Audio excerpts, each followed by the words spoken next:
বহুদিন আর কোনো কথা হয়নি। গল্পটি লিখেছে নবনীল। তারপর বহুদিন আর কোনো কথা হয়নি। সেই বছরটা ছিল 2012, কলেজের 3য় বর্ষ।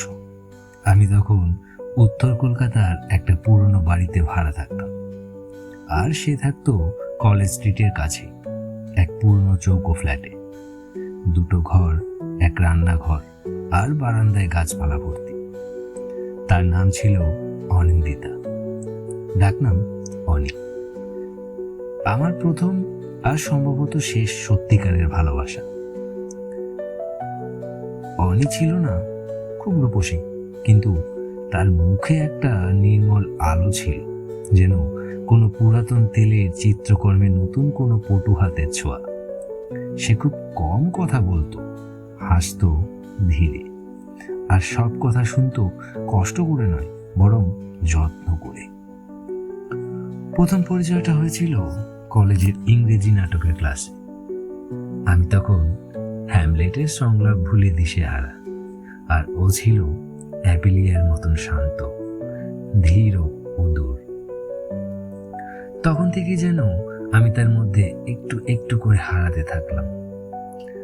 ভালোবাসা হয়েছিল নীরবে, না বলা কথার।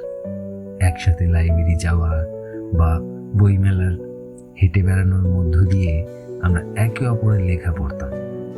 মাঝে মধ্যে ছাদে বসে রবীন্দ্রসঙ্গীত শুনতাম, আর মাঝে মাঝে দুজনেই চুপ করে থাকতাম। একদিন আমি বলেছিলাম, তুই জানিস, এমন কিছু মুহূর্ত থাকে জীবনে যা মানুষ লিখে রাখতে পারে না, শুধু মনে রেখে দেয়। সে শুধু হেসে বলেছিল, তাহলে আমাদের তো অনেক গল্পই লেখা হয়নি। এভাবে কেটে গেল কলেজের 4টি বছর। ওর বাড়িতে বিয়ের চাপ বাড়ল, আর আমি তখন চাকরির খোঁজে দৌড়চ্ছি। অনেকদিন ফোনে কথা হতো না। কিছু একটা বদলে যাচ্ছিল, অথবা আমরা নিজেরাই পাল্টে যাচ্ছিলাম।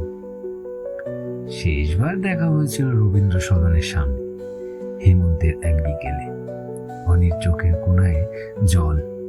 সে বলেছিল, আমার বিয়ে ঠিক হয়ে গেছে, ও ভালো ছেলে, ভালো রাখবে আমাকে। আমি কিচ্ছু বলিনি, শুধু পকেটে করে নিয়ে গিয়েছিলাম একটি চিঠি, যা চেয়েও তাকে দিতে পারিনি আমি। শেষ কথায় সে শুধু বলেছিল, তুই থাকিস সেই আগের মতন, সাদা পাঞ্জাবিতে, ধুলোয় ভরা বই নিয়ে হাঁটতে হাঁটতে। তারপর বহুদিন আর কোনো কথা হয়। 13 বছর পরে